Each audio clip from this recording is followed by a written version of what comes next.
Simple and healthy சுண்டக்கடலை salad. இதுக்கு தேவையான அளவுக்கு உப்பு எடுத்துக்கலாம். பச்சை மிளகாய், வெங்காயம், தக்காளி இதெல்லாம் பொடியாக கட் பண்ணிக்கலாங்க. அந்த உப்பு கூட பச்சை மிளகாயும் தேவைக்கேற்ற மாதிரி மிளகாத்தூள், ப்ளைன் மிளகாத்தூளும் சேர்த்தி நல்லா கலக்கினதுக்கப்புறமா பொடியாக கட் பண்ணி வச்சுருக்கிற வெங்காயத்தையும் சேர்த்திக்கலாங்க.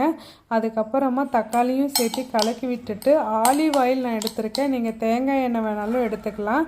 அது நல்லா கலக்கினது கூட நம்ம ஊற வச்சு வேக வச்சுருக்கிற சுண்டைக்கடலை, இதில் அந்த சின்ன சைஸில் இருக்கு இல்லைங்களா, அதையும் போட்டு நல்லா கலக்கிட்டு கடைசியில் லெமன் ஒரு மூடி பிழிஞ்சு விட்டோம். அப்படிங்கும்போது ஒரு சூப்பர் டேஸ்ட்டாக இருந்தது. அதே மாதிரி டக்குன்னு செஞ்சிடலாம்.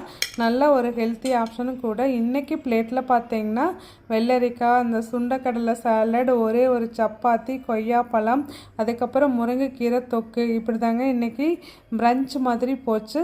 தேங்க்யூ.